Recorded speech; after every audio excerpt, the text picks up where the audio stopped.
Hello viewers, I doctor S B K Lal welcome you all in my YouTube channel. मेरे YouTube channel में आपका बहुत बहुत स्वागत है। अगर आप इस चैनल पर नए हैं तो चैनल को सब्सक्राइब कर लें। आज हमारा टॉपिक है साइक्लोट्रॉन।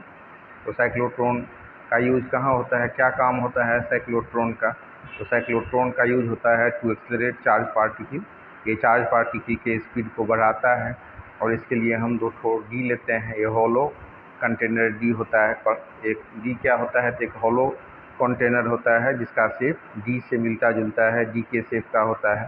तो चार्ज पार्टिकल को हम दोनों डी के बीच में रखते हैं। डी को मैग्नेटिक फील्ड के डीज को और डी को हम मैग्नेटिक फील्ड के अंदर रखते हैं। मैग्नेटिक फील्ड होता है डीज के प्लेन के परपेंडिकुलर इनवर्ड डायरेक्शन में। अब हम एसी वोल्टेज सोर्स से इन डीज को हम कनेक्ट करते हैं, इसे हम ऑसिलेटर भी कहते हैं। तो एसी वोल्टेज सोर्स से हम देख सकते हैं यहाँ पर डी को हम कनेक्ट करते हैं, जोड़ देते हैं। और ये जो हमारा एसी सोर्स है उसको क्या कहते हैं, ऑसिलेटर भी कहते हैं।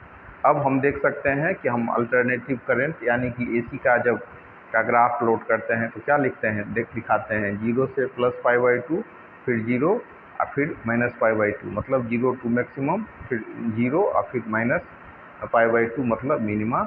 और एक यही जो 0 से +π/2 और 0 से -π/2 होता है, ये एक साइकिल पूरा करता है, तो इसको हम टी कहते हैं। तो इस तरह से एसी सोर्स की पोलरिटी बार बार चेंज होती रहती है। कभी पॉजिटिव हाफ साइकिल आएगा तो कभी निगेटिव हाफ साइकिल आएगा, और एक फिक्स टाइम पर ये पोलरिटी चेंज हो जाता है। तो एक कंप्लीट साइकिल पूरा करने के लिए टाइम टी लगता है। हाफ साइकिल पूरा करने में टाइम लगता है t/2। तो डी चार्ज और डिस्चार्ज होते रहता है। ऑसिलेटर वास्तव में एक एसी सोर्स होता है। ऑसिलेटर के फ्रीक्वेंसी को हम चेंज कर सकते हैं, पर घर में जो सप्लाई वाला एसी सोर्स होता है उसका फ्रीक्वेंसी फिक्स होता है, जो आ रहा है उसको हम चेंज नहीं करते हैं। तो चार्ज पार्टिकल के स्पीड को बढ़ाने का काम करता है इलेक्ट्रिक फील्ड। और मैग्नेटिक फील्ड क्या करता है, तो मैग्नेटिक फील्ड इसके डायरेक्शन को चेंज कर देता है, मतलब इसको पार्टिकल घुमा देता है। तो इलेक्ट्रिक फील्ड का डायरेक्शन पॉजिटिव से निगेटिव की तरफ होगा। और जब हम देखते हैं यहाँ पर हम क्या देख रहे हैं, दोनों डी के बीच में सोर्स है, यहाँ से प्रोटॉन निकल रहा है। और पहले बार जो निकल रहा है v1 वेग से, और फिर उसके बाद क्या होता है, फिर ये मुड़ जाता है मैग्नेटिक फील्ड के प्रभाव के कारण, और फिर लौट करके आता है d2 में, मतलब दूसरा जो डी है उसमें लौट करके आता है, तो इसका वेग हो जाता है v2। तो v2 is greater than v1, v2 का वेलोसिटी v1 से ज़्यादा होगा। ज्यों ज्यों वेलोसिटी इसका बढ़ते जाता है तो इसका रेडियस भी बढ़ते जाता है। वेलोसिटी बढ़ने से रेडियस बढ़ जाता है। तो ऑसिलेटर के टाइम पीरियड को चार्ज पार्टिकल के टाइम पीरियड से मैच करवाते हैं। हर एक आधे चक्कर के बाद चार्ज पार्टिकल का स्पीड बढ़ जाता है। साइक्लोट्रॉन नाम इसीलिए पड़ा क्योंकि ये चार्ज पार्टिकल को सर्किल में घुमाता है। अब इसके बाद हम देख सकते हैं कि चार्ज पार्टिकल जब डी से बाहर निकलता है तो उस समय में इसका वेलोसिटी मैक्सिमम होता है, तो रेडियस भी मैक्सिमम हो जाएगा।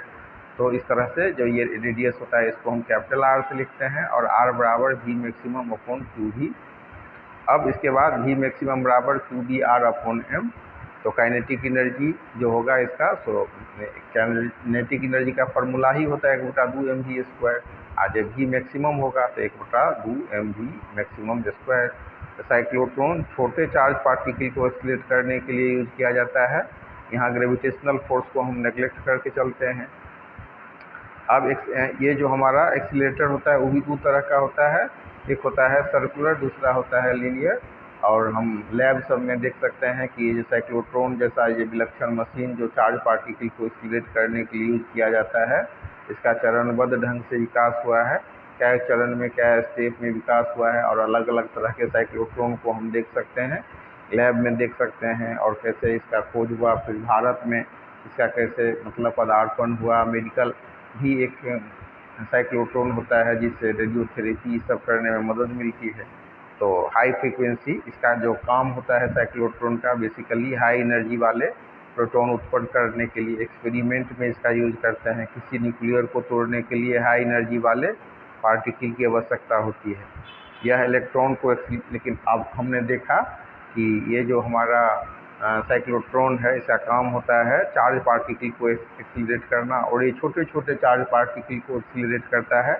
लेकिन इलेक्ट्रॉन भी तो चार्ज पार्टिकल है, लेकिन इलेक्ट्रॉन को एक्सीलरेट नहीं कर पाता है। क्यों?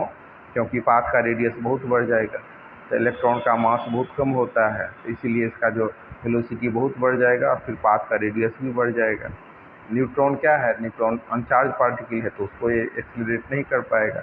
तो और कौन कौन से चार्ज पार्टिकल एक्सीलरेट कर पाता है प्रोटॉन के अलावा, तो अल्फा पार्टिकल, न्यूट्रॉन, आयंस, ये सबको एक्सीलरेट करने के लिए साइक्लोट्रॉन की आवश्यकता होती है। जितना बड़ा साइक्लोट्रॉन लेते हैं उतना यह ज़्यादा चार्ज पार्टिकल की स्पीड को बढ़ा सकता है। ये सब बेसिक चीज़ हो गया। अब इसमें हमको ध्यान रखना है एफ। तो एफ क्या है, फ्रीक्वेंसी ऑफ साइक्लोट्रॉन, इसलिए हम एफ सी से लिखते हैं। और फार्मूला क्या होता है एफ का, एफ बराबर QB/2πm। और जो टाइम पीरियड होता है फ्रीक्वेंसी का रेसिप्रोकल होता है, तो अगर हमको एफ का मान हमको निकल जाता है तो टी का भी मान निकल जाएगा। तो एफ बराबर लिख सकते हैं 1/t।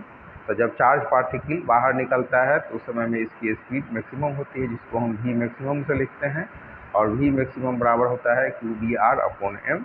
तो साइक्लोट्रॉन को छोटे चार्ज पार्टिकल को एक्सीलरेट करने के लिए यूज किया जाता है। और मतलब यहाँ पर जो एक्सीलरेटर हम लेते हैं, ये ऑसिलेटर, ये दो तरह का होता है, एक सर्कुलर ऑसिलेटर, दूसरा लीनियर ऑसिलेटर। इस तरह से हम इसको समझ सकते हैं। और इसको अगर हम लिखने की बात है तो लैंग्वेज में लिख सकते हैं, it is a device use to accelerate charge particle like proton, neutron, alpha particle etcetera to very high energy. इसके प्रिंसिपल की बात करें तो क्या कहेंगे, charge particle can be accelerated to very high energy by making it pass through a moderate electric field a number of times, and this can be done with the help of a perpendicular magnetic field which throws the charged particle into circular motion, the frequency of which does not depend on the speed of the particle and the radius of the circular orbit। अब इसके बाद इसका construction, इसका निर्माण कैसे करते हैं, तो साइक्लोट्रॉन में दो डी का यूज करते हैं, इसको हम लिखेंगे a cyclotron consist of two small hollow metallic half cylinders D1 and D2 called Ds. An alternating voltage of 200 kV is applied across the gap between the two Ds. The Ds are placed between the poles of a strong electromagnet. A source of charged particle or ion is placed near the center of the Ds. These ions move in a circular fashion in the Ds D1 and D2 on account of the uniform perpendicular magnetic field B. The whole assembly is evacuated to minimize collision between the ions and the air molecules। अब इसका theory क्या है, तो a particle of charge q and mass m follows a circular path under the effect of perpendicular magnetic field B। So magnetic force on charge q तो बराबर हो जाएगा centripetal force on charge q, और centripetal force को हम लिखते हैं mv²/r। तो इसको हम लिख सकते हैं QVB sin 90 डिग्री mv²/r। इसी से हम निकाल लेंगे r का वैल्यू, तो r का वैल्यू क्या हो जाएगा mv/2b। तो period of revolution of charge particle is given by, इसको हम पीरियड ऑफ रिवोल्यूशन को हम t से डिनोट करते हैं, और t बराबर हो जाएगा 2πr/v। तो ये इसको हम लिख सकते हैं 2π/v। r का मान कितना हम निकाल रहे हैं mv/2b, तो हम लिखेंगे 2π × r/v बराबर 2π/v, और r के मान को पुट कर देंगे तो mv/2b। इस तरह से हमारा v से v कैंसिल हो गया, तो हमारा बचेगा q 2πm/2b। तो t का वैल्यू कितना निकाले हम 2πm/2b। अब इसके बाद हम इसके देख सकते हैं फ्रीक्वेंसी ऑफ रिवोल्यूशन। तो ये साइक्लोट्रॉन का फ्रीक्वेंसी है, इसके लिए हम क्या लिखेंगे fc बराबर 1/t। Hence frequency of revolution of the particle will be fc बराबर 1/t बराबर QB/2πm। तो clearly the frequency is independent of both the velocity of the particle and radius of the orbit and is called cyclotron frequency or magnetic resonance frequency। This is the K fact which is made use of in the operation of a cyclotron। अब इसका working कैसे होता है, तो इसके लिए हम suppose a positive ion say proton enters the gap between the two Ds and finds this D1 to be negative, it gets accelerated towards D1 as it enters the D1. It does not experience any electric field due to shielding effect of the metallic D.